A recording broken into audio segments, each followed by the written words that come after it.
Let's get right after it on a Friday. Good to have you with us here on the Ed Schultz Internet broadcast. Coming to you from the North Country, Communication Workers of America, Alliance for American Manufacturing, BioGreen Clean, and the iSafe team bring you this production.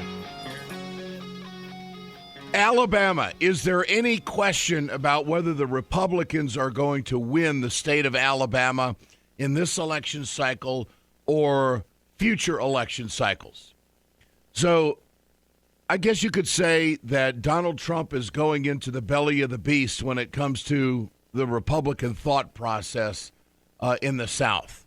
Republicans are probably going to win the South, although I know that Bernie Sanders is going to be spending some time down there because he thinks that the economic strife that people are going through in that part of the country may turn them politically. We'll see. Donald Trump is going to be in Mobile, Alabama tonight, and they've had to move the venue because they're expecting some 40,000 people to show up. I find an article this morning in The Root, which I think is very interesting. Tanya Weathersby writes, with his fear-mongering attacks on Latinos, the Republican presidential candidate's tactics are reminiscent of segregationist former governor of Alabama, George Wallace. Replace Donald Trump's New York accent with a Southern drawl, then replace his use of illegals with the N-word, and there you have it. A 2015 version of George Wallace, Alabama's segregationist governor, who stroked fear and prejudice to find place in politics. Now, Trump has played the fear card, but no one's called him on it. Let's go back to what we were talking about yesterday, and I'll get back to Alabama in just a moment. Trump is saying that to take care of American veterans who have lost their limbs, the wounded warriors, to take care of our veterans, which is a big play in Alabama, by the way, Trump wants to go into Iraq and get the oil because ISIS has got it. And then he's going to give the money to those veterans who have been affected by the war. All right. I just want to point out, and this kept playing in my head yesterday, the CNN interview with Chris Cuomo, the morning host on CNN, what Trump said about what he was going to do. And my question was the logistics of it, or do we have the U.S. oil company now? Are we going to give the oil to Chevron or BP or Exxon or whoever the hell we're going to give it to? And how are you going to do this? But this would be the United States going into another country and taking resources, circumventing any thought process or will of the Iraqi people, and giving it to the benefit of Americans. Has this ever been done before? It has. The guy's name was Adolf Hitler. This is exactly what Germany did back in the 30s. Because of the economic strife that was taking place in Germany, an extremist came to power, the agricultural markets had collapsed, people were hungry, and a leader came to power that did what? Provided. And built a military might that was unmatched in the world at the time, and started to take property and land and countries, change people's lives, murder people. Now, I'm not equating Trump to that. But the technique of going into and the process of going into another country and taking their resources for the benefit of your own people, it's been done in the world. It is called a true invasion. The question for Americans out there and all of you followers who are going to be chasing Trump tonight in Alabama, is this the America you want? And you need to give pause as to how would we be viewed around the world? What if Vladimir Putin said, you know what, you got oil just off the coast of Alaska, and God damn it, we're going to start drilling there whether you like it or not? What do you think the United States would do? I mean, you just don't do this stuff. And so is Iraq a mess? Yes, it is. Do we have to fight ISIS? Yeah, we do. But there's processes that you have to go through to make it happen.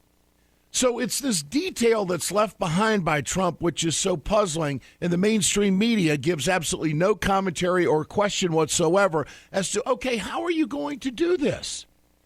The other issue is trade. Trump says that he's going to lay tariffs and block all financial dealings with companies and countries that want to drop product on our market. It's not that easy. We have trade agreements, whether they're good or bad, that are in place. Now, is Trump advocating that we're going to violate trade agreements and end up in front of the World Trade Organization? This is what our industries have had to do to the Chinese because they cheat. But we don't have any big trade deal with the Chinese right now. We just do open business. So how is this all going to work? Let's get back to the Alabama thing. He's going to Mobile, Alabama, and Trump, here he is, cut 3 on the big list. He's talking about how they've got to move the event for tonight. What happened is we took a hotel like a ballroom that held 1,000 people, and the company, the hotel company calls us up and they say, we're getting swamped. We don't have enough room for this. And they then took another one that was larger, and then another one, and then they went to, I believe, your convention center, and I think it holds 10,000 people, and within a few minutes we were wiped out of that one because we were way over.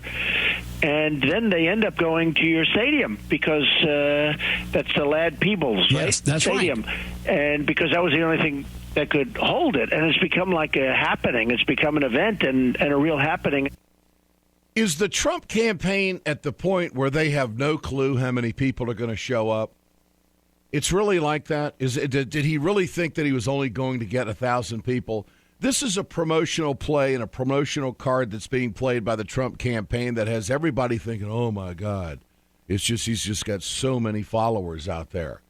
Bottom line is they knew exactly what was going to happen. They're going to pick a small venue and change it to get a news story, pick another venue to change it to get a news story. So now they're going to have a bunch of followers down there in Alabama.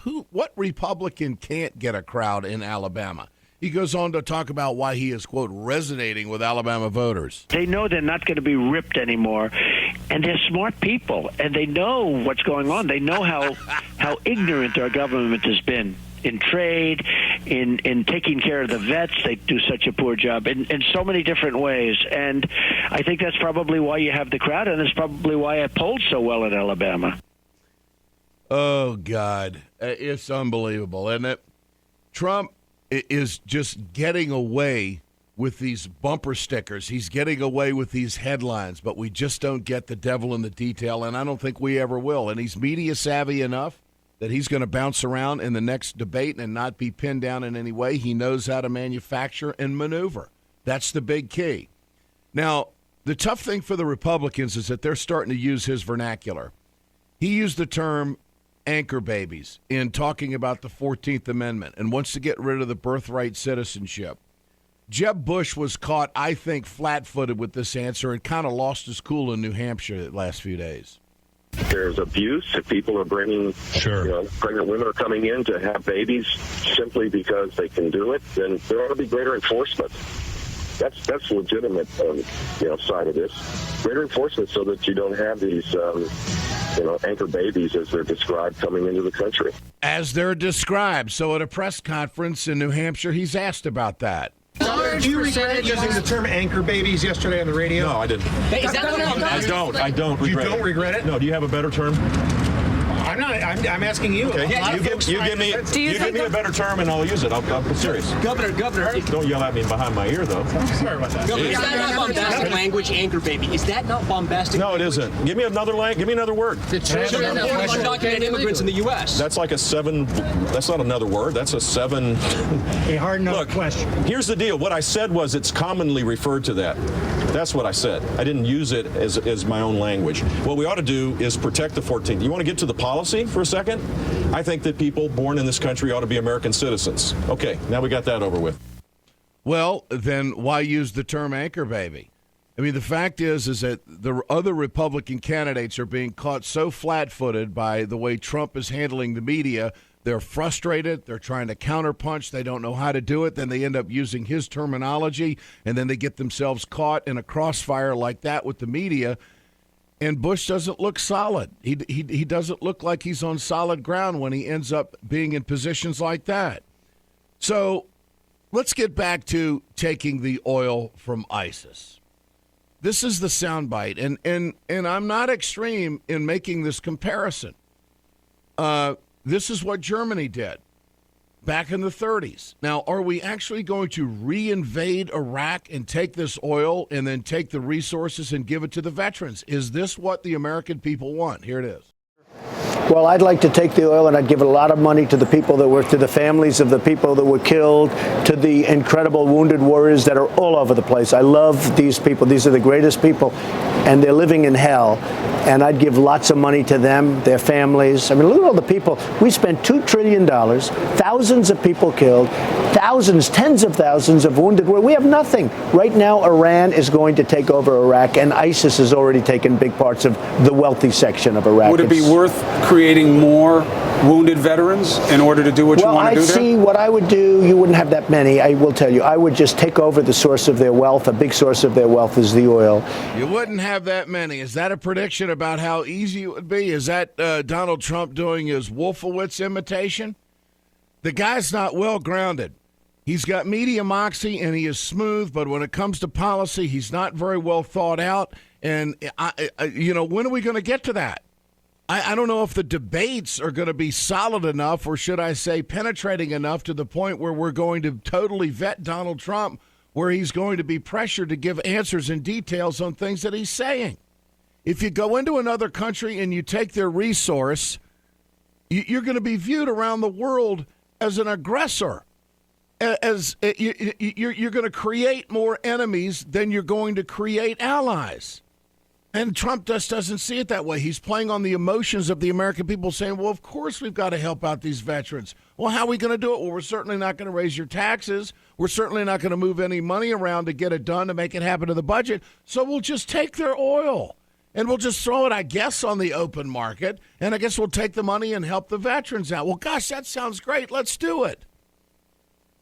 Alabama people are buying this garbage to the point where over 40,000 people are going to show up to listen to Trump, and the story about him becoming the next George Wallace, I think, has tremendous merit. The trade issue when we come back. Communication Workers of America, Alliance for American Manufacturing, BioGreen Clean, and the iSave team bringing this production. We're right back. Hey, folks, you've heard me talk about BioGreen Clean. I'm going to show you right now on my airplane just how tough this is. I want you to keep in mind, chemical-free, 100% plant-derived, biodegradable. It is the safest cleaner that you can get, and it's the most effective. Go to our website, wegoted.com, or go to biogreenclean.com, www.biogreenclean, and order today. Perpetuate a culture of crime all the way from Wall Street right down to the main street in our hometowns. It's worse than it has been since FDR took control of the problem and said we can't count on industry taking care of the American labor. They probably have already engaged into some type of criminal cover-up, and the law prohibits the government from even doing anything about it. Catch America's lawyer Mike Papantonio on YouTube at youtube.com/GoLeftTV.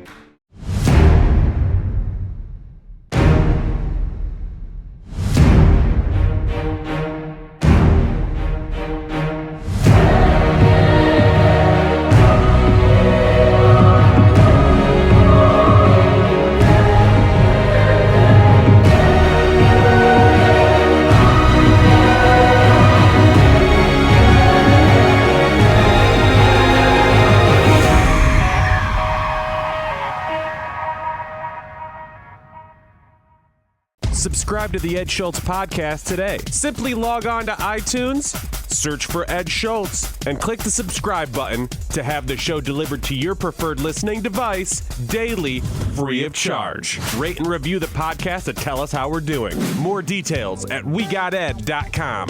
Thanks for being right here on this Friday edition of the Ed Schultz Internet Broadcast. Ed Schultz News and Commentary brought to you by Communication Workers of America, Alliance for American Manufacturing, BioGreen Clean, the iSave team. Short on detail when it comes to trade. Larry Cohen is the former president of the Communication Workers of America, chair of Democracy Initiative, and also an official spokesperson for the Sanders campaign. Larry, good to have you back with us. My pleasure. I want your thoughts on Trump saying what he would do to other countries and products bringing products into the United States and dumping them on our market. For instance, they'd have to pay a tax to get these cars back into the United States. Now, it's my understanding that there are trade agreements, and we would be in violation if we were to do something like that. Or could the president just move forward to do it on executive order? Sort that out for us. No, it's definitely in violation of the trade agreements. The trade agreements start out with no tariffs or low tariffs, and what he's talking about is essentially a tariff. What you can do, though, is have value-added taxes that on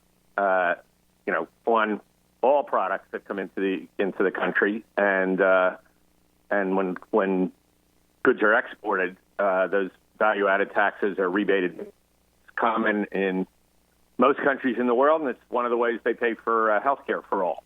And this is one of the issues in the Trans-Pacific Partnership, isn't it? The value-added tax. It was not addressed in the 11th hour. It became a real sticking point.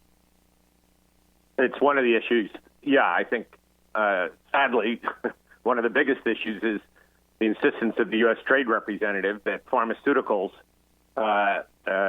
enjoy a 12-year ban on generic drugs, which people around the world, detest that notion, and we're fighting for that. Australia and New Zealand are saying no. And then there are tariff issues on dairy goods and other things. But there's 3 or 4 issues, and that is one of them, yeah. What is your response to Trump making it sound so easy, like there's just such a simple solution to make sure that we are not getting screwed on any kind of trade issues that will value American workers?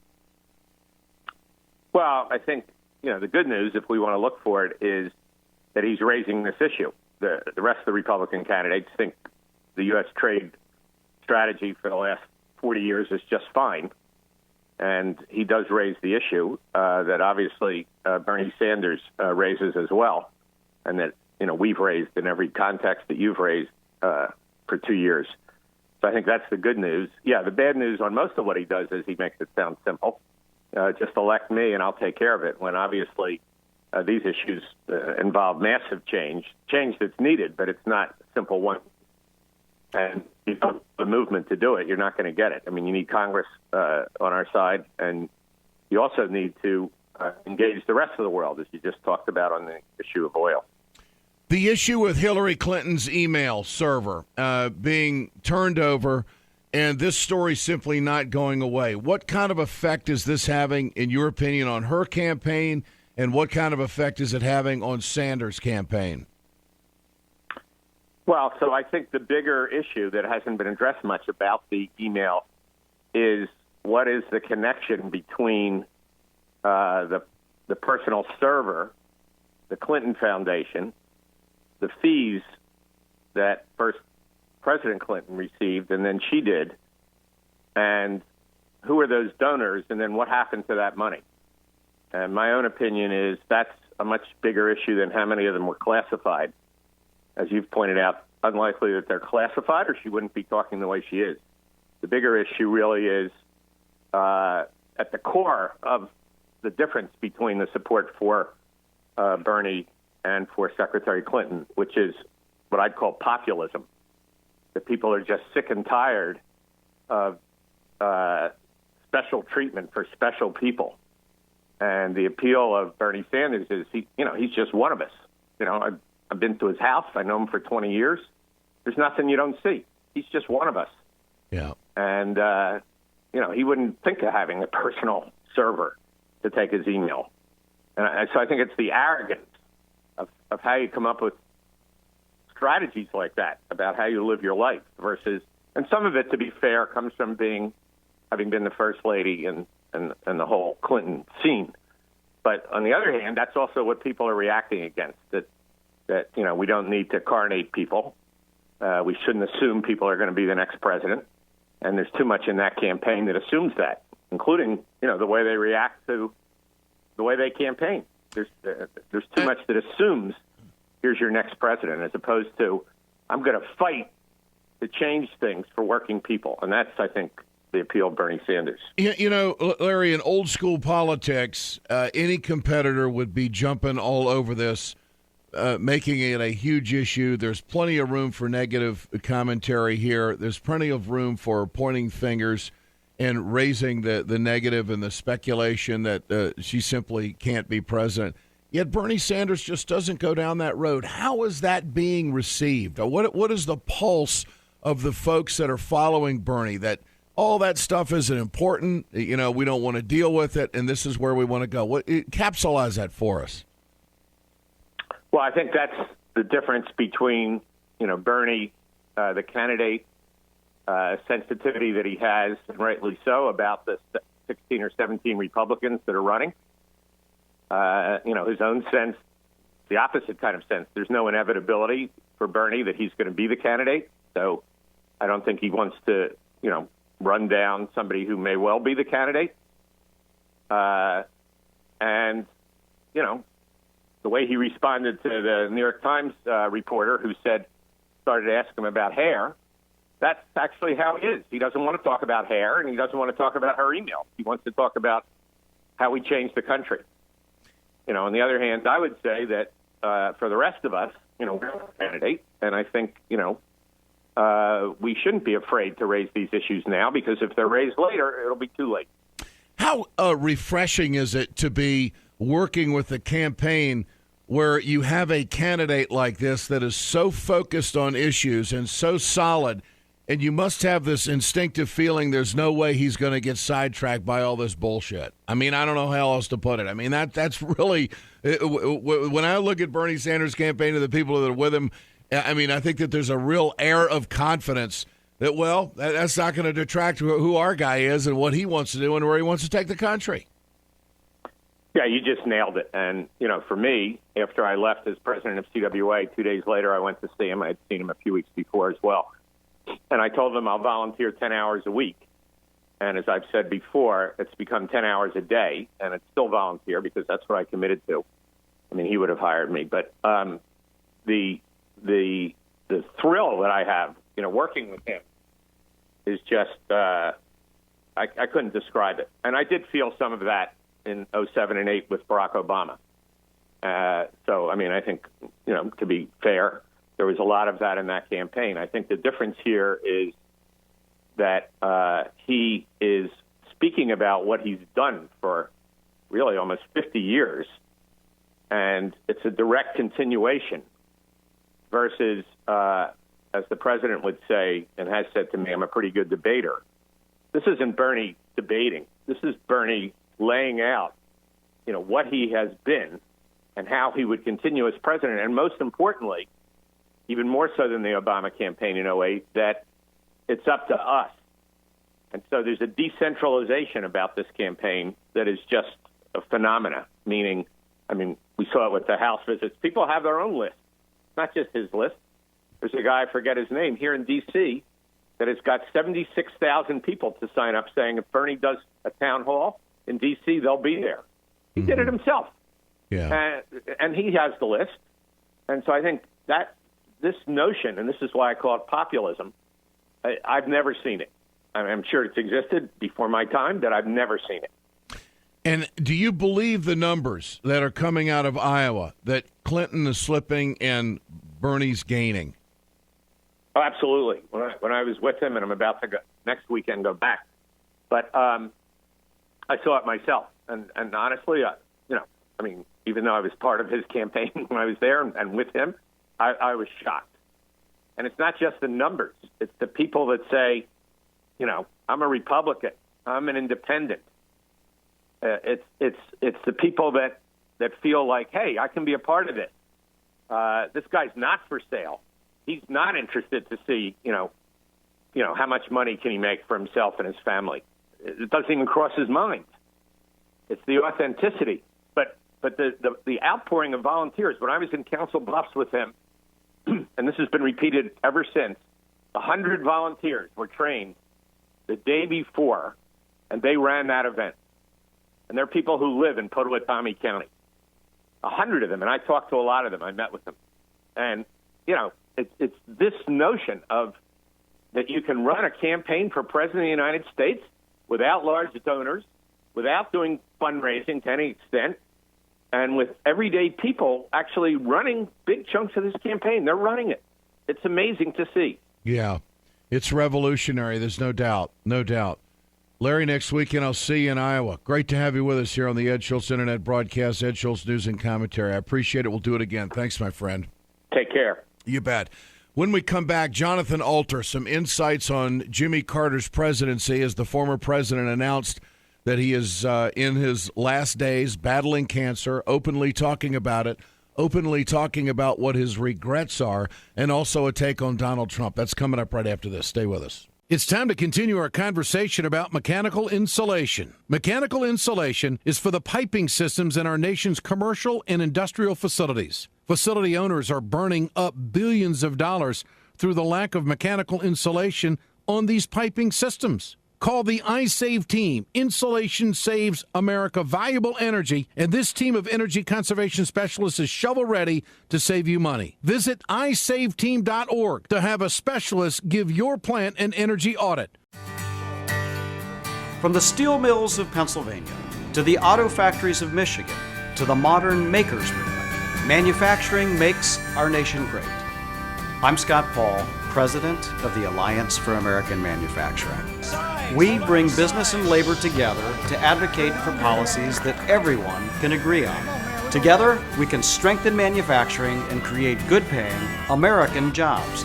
Help us keep it made in America.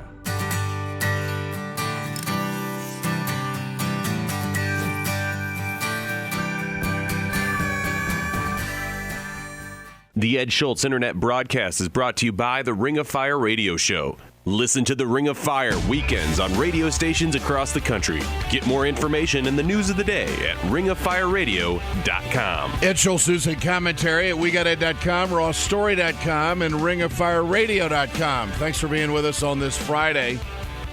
Started this production talking about Donald Trump, the crowds in Alabama. I think the question is, what's going to happen to change this momentum that Trump has got right now? For more on that, let's turn to Jonathan Alter, MSNBC political analyst and columnist for the Daily Beast. Jonathan, good to have you back with us. Good to be here, Ed. Your thoughts on where Trump is right now? I mean, obviously the Republicans have got a stronghold in the South. He's going to get a huge crowd tonight down in Mobile, Alabama. But looking into your crystal ball, what's going to have to happen to change this momentum that clearly isn't paralleled by any of the other Republican candidates right now? And I even pointed out earlier that they're starting to use his terminology such as anchor babies. And, of course, it was a very frustrating moment for Jeb Bush in a press meeting in New Hampshire yesterday. Unpack all this for us. What do you think? Well, first of all, I mean, he's Donald, Trumpenstein. I mean, he's the Frankenstein monster of the Republican Party, and they've created him.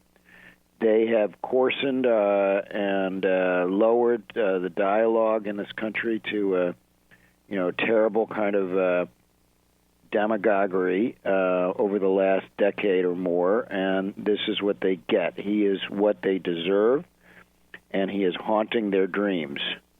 And they're not going to get rid of him anytime soon, and anybody who thinks they will is engaging in wishful thinking inside the Republican Party.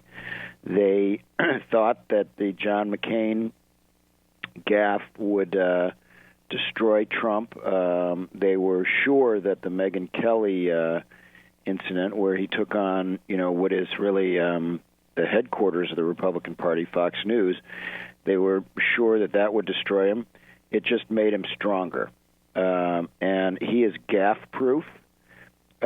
He will not be derailed. So the question then becomes, can he win the Republican nomination? And this is something that was, just unthinkable only a few weeks ago when he was a joke. He's not a joke anymore. And he is not just the front runner, he's the clear front runner. And unlike other front runners who have to worry about, running out of money if they lose some primaries or getting, pushed aside if they say something stupid, that's not a problem for Donald Trump. So, I really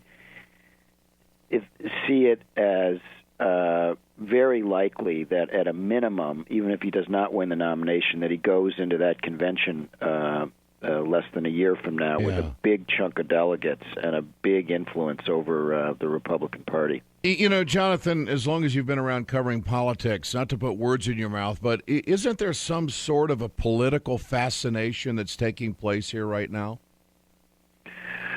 Well, yeah. I mean, there's he's not a fresh figure, but there's definitely a fascination because it's just so kind of out of right field, to have this kind of embodiment of the fusion of entertainment and politics in our country. We've always known that Washington was Hollywood for ugly people, as they say, that there were these links between Washington and Hollywood and Washington and the world of celebrity. But we never really quite have seen it like this. Ronald Reagan was not really a good example. He was governor of California for 8 years.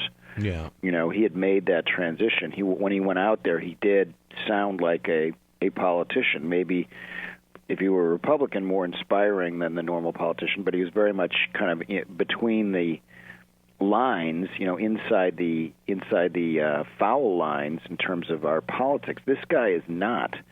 And so I do think that it is, for Democrats, it's like watching a car crash.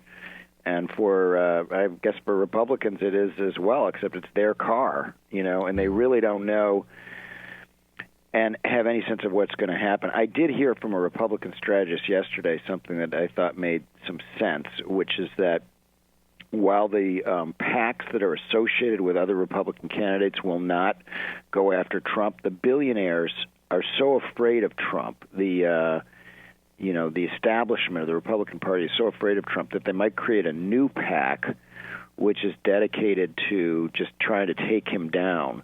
And then the question will be, will Trump spend any of his fortune to defend himself, or will he just stick with free media, with his dominance of the news cycle? You look at his media situation. I mean, he kills ratings on Meet the Press on Sunday. He did killed ratings again with CNN with the hour-long special that Cuomo did the other night at 9 o'clock Eastern. I mean, wherever Trump goes, he's getting ratings. I mean, right. And let's face it, the television networks, they want viewers. They want ratings. I mean, what turns that? So this is eventually, like any show, your ratings can go down if people get tired of your act. So that's something that could happen to him, and why he probably should be a little less promiscuous in the media. But there's one other thing here that's really working for him, which is because the ratings are so high, these anchors are reluctant to really go after Trump because, first of all, they saw what happened with Megyn Kelly, and Trump's people descended on her like a lynch mob, online, and so so take somebody like any of the hosts of the Sunday shows. When Trump calls in, or even when he goes on in person, it can't turn into a real hammering of him, or he won't come back. And if he doesn't come back, then they lose those ratings. So he, at least for now, is kind of guaranteed not to get cuffed around that much when he does these interviews. So who is a lot to answer for? So who is the journalist today that has the platform that could put Trump in his place? Well, I don't see it happening. I really don't. I mean, the thing is, he is a very experienced television performer, and he's been doing this for 30 years. He is extraordinarily comfortable in front of the camera, so I don't really see him getting taken down that way. I think what could happen, and is probably likely to happen, is that the race winnows out, after the first few primaries, and then Trump's support kind of tops out, whether it tops out at 15, 20, 25%, who knows, but that there is a ceiling and a floor on it. In other words, he's not going to go down to 3%, and he's not going to go up to 30%, and he's not going to be the next president. So there are a lot of people who detest this guy in both parties, and we don't want to get ahead of ourselves, but it is possible could take over the Republican Party. And people like Matthew Dowd, who was Bush's pollster, a very smart analyst for ABC News, he believes that there is now a reasonable chance. It's hard to say how good a chance, but a chance that Donald Trump will be the Republican nominee for president.